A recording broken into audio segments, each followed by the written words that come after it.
Go ahead and get started, and I'd like to welcome everyone to the first meeting of the Senate Standing Committee on Families and Children. I would ask that the Secretary please call the roll. Senator Deneen. Senator Funky Fromeyer. Senator Girdler. Senator Herron. Senator Meredith. Senator Mills. Senator Thomas. Senator Webb. Senator Williams. Vice Chair Mays Bledsoe. Chairman Carroll. Present. We do have a quorum and are duly authorized to conduct business. One item on the agenda today will be Senate Bill 160. That's a bill that I have, and I will be going to the table, so I will turn the gavel over to Vice Chair Senator Bledsoe.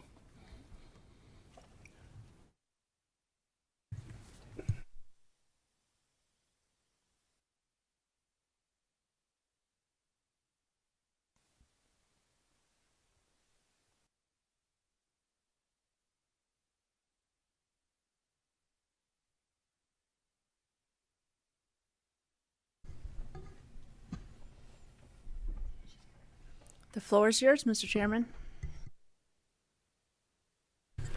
Thank you, Madam Chair. My name is Danny Carroll. I'm the State Senator for the 2nd District. This bill it has to do with child care regulations, and most of you all know there have been some struggles over the years in the regulatory environment dealing with child care. And as I started to get into this, I started in with a big brush, was going to make a lot of changes, and then looking at some of the legislation that with the chamber group coming in, I know that was going to deal with regulations, and there's some thought about doing a comprehensive review of all the regulations within early childhood education. So I was very targeted with this bill, and it really does 4 different things, and I'll quickly go over those. To begin with, it just requires that the Cabinet consider in whatever issue that they respond to a child care center for before they issue a plan of correction, directed plan of correction, or suspension or revocation of license, some things that they're required to consider in addition to the things that they already look at. And those are things like self-reporting. Did the child care center fail in any way as far as policy, any training, supervision, things like that? Or was it just simply the act of a teacher or staff member that did not follow correct policy? If the incident was a result of an independent act, actions taken by the center in addition to those required by administrative regulations, cameras, additional training policy, or additional safety policies being more stricter, and improving staff to child ratios. And then also if the child center appropriately responded to the violation by holding the party responsible and accountable for their actions. The bill also requires that should there be a directed plan of correction, that shall not result in suspension unless the incident itself was of serious enough nature to lead to a suspension of the license. And then the bill also grants more latitude to the OIG's office when they come in response to complaints or if there are self-reported incidents. In the language as it is now, there are a lot of shalls, which does not give the Cabinet much latitude in making decisions, and sometimes they're forced to make some decisions that they don't want to make. So this gives them more latitude in various capacities in dealing with license revocations.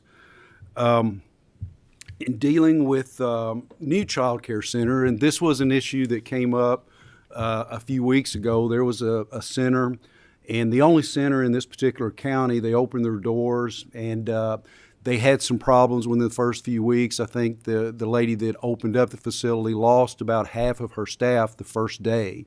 So she's struggling to keep her doors open. There were a couple regulatory violations, and they ended up, I believe, suspending her license, her probationary license, and all of that has been resolved. But we took some actions to assist new child care centers opening their doors, and basically it just says that The cabinet shall receive a minimum of 2 weeks, 2 weekly support, shall provide 2 weekly support contacts with the cabinet, with at least one of those being in person, and this is for the 6-month probationary period. And the purpose of this is to assist the center owners, the supervision, and the staff in understanding and implementing and practicing the regulations properly.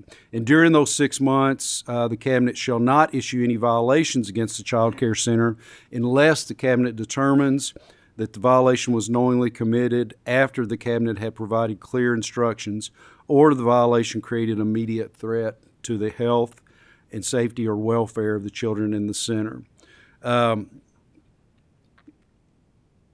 That's basically what this bill does, and in dealing with the new centers, that will give those new centers much more support from the cabinet and to help them to understand the regulatory environment better. We want to set them up to succeed, not fail, because these services are crucial. And overall in the bill, there's just been a lot of times that there have been suspensions and revocations of license that I don't think the cabinet really wanted to do that, but due to the current language, they were forced to do that. And did work with the cabinet on this. We had meetings, went over this, and sent them a copy. I have not received any objections on this from anyone. I think it's a very fair bill. It's very simple and primarily just giving some more latitude to make the best decision and looking at exigent circumstances, whatever the case might be, when the OIG responds to a center, and looking at the center's history. If it's a good center and they have a long reputation of doing the right thing, then the cabinet has some latitude on those issues. And I would entertain any questions. Thank you, Mr. Chairman. We just have a few, and we'll start with Senator Funky Fromeyer. Good morning. Thank you, Chairman. I've got, I'm going to preface my question to say that my 8-month-old niece died in child care. And she was trapped between the mattress and the bed rails. I was told that this facility had been inspected.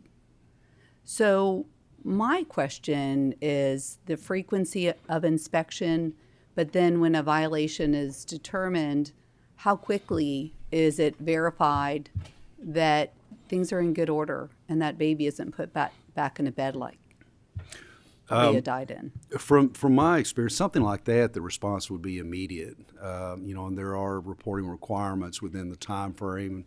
Obviously, something of that serious of a nature, Child Protective Services would be involved. So those responses would be very quick.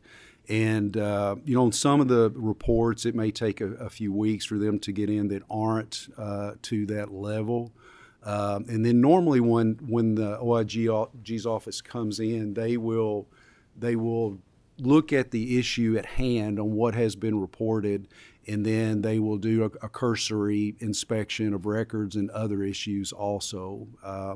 And I do know with dealing with beds, there are specific regulations that the baby beds have to be replaced in a certain number of years. There are requirements on the mattresses in the beds and those types of things in order to try to create a very safe environment. That is a terrible incident, and those are things where the staffing comes into play, and the ratios with babies is pretty low. And I guess in follow-up to my question, and I didn't see it spelled out, but would that not have required confiscation? Like, I'm not quite sure why. It was noted that they had been inspected and they had been noted to remove the out-of-compliance bed, but they clearly did not. So from a prevention perspective, not certainly after a death, but a prevention. So my question is more around what is the expectation of the inspector to actually remove such an item? But it clearly wasn't removed. It was clearly still on site. It would be directed to do that, and if there was no compliance, then there could obviously be a step of an emergency suspension of the child care center's license. And so that would be the option that would be had. But would the inspector physically remove that? I've never seen anything like that happen, but there would be a plan of correction or a directed plan of correction. That request would have been made if it was determined that it was unsafe. And I would also note that any of those baby beds, once they're out of their lifespan, centers cannot sell those. They have to dispose of those, and I think that's federal law, if I'm not mistaken. Thank And you. the particular case on this, was there a flaw in the bed itself? Was it not put together properly, or The worn mattress equipment? was too small for the bed. Okay. So there was a gap between the mattress, and then the rails themselves were a little too wide. So her little head wedged between the width of the rails and then the separation between the mattress and the rails. So yeah, she's suffocated. Terrible It was situation. horrendous. Yeah. Thank you. Senator Thomas? Thank you, Madam Chair. And first of all, Senator Funky Fromeyer, I'm very, very sorry to hear about that tragedy. That's difficult. Senator Curl, I like your bill, and I'll tell you why. In my recent past, I've done a lot of regulatory work with the Cabinet Child Care Centers. I have found, generally speaking, for the Cabinet to be a little too quick to pull the trigger in issuing these detailed plan of corrections. And in seeking to suspend the child care license. I particularly like your 27A that talks about 2 weekly support contacts. I think that's really needed with these child care centers. I think for the most part, I understand Senator Funky Fromeyer's position. The centers, I think, do try to do a good job. Some of them do need help. Some need more help than others. Some are well staffed to have money, but most of them, particularly the private ones, do struggle because of money, because of the difficulty in finding good staffing, because of turnover, particularly. It's sometimes a little difficult for them. But I think this bill's a step in the right direction to try to reach a balance, because that's all we want to do here is reach a balance. Because I think, generally speaking, these child care centers do want to do the right thing.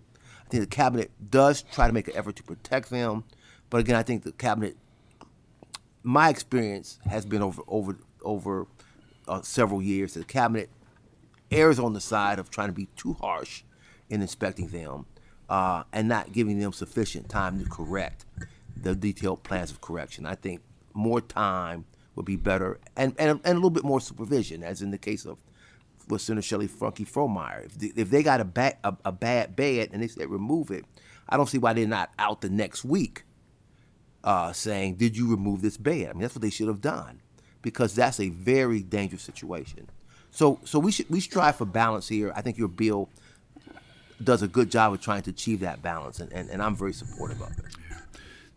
And I would be curious in that particular incident if it was a directed plan of correction, and if that's the case, then that there is a pretty immediate expectation, and then also have visits from Child Care Aware that would follow up in the center, and there would be required training and things of that nature that would come into play with a directed plan of care.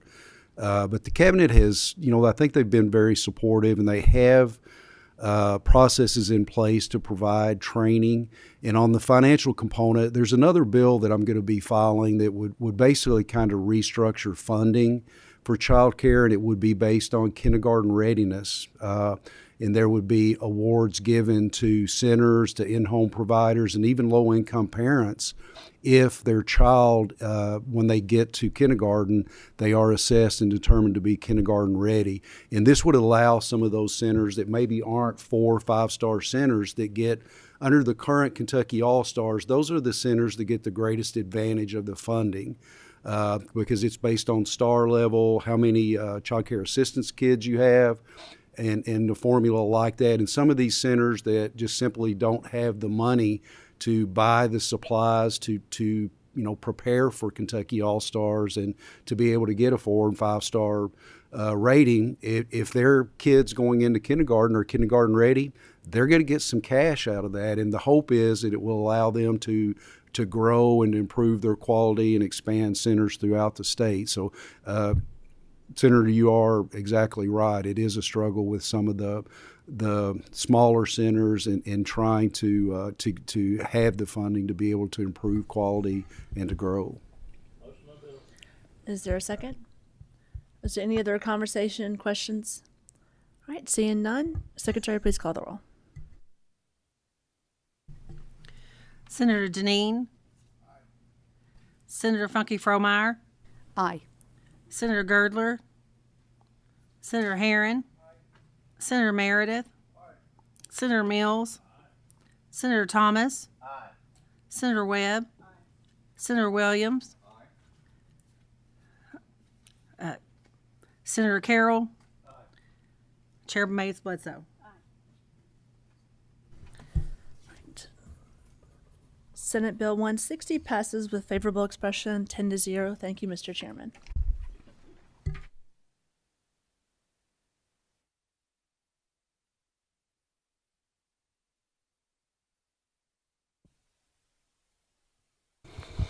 Before we adjourn, just real quickly, just to give you an idea of some of the legislation that we're going to have coming through this committee this session. The bill that I just spoke of will be coming through. Also have another bill that deals with pediatric ingestion of illegal substances, and this comes from the Child Fatality and Near Fatality Review Panel. There has been a steady and alarming growth in these cases in the state, and basically what the language does is, and the biggest problem is a lot of these cases, especially in one particular jurisdiction, those cases aren't being investigated by law enforcement.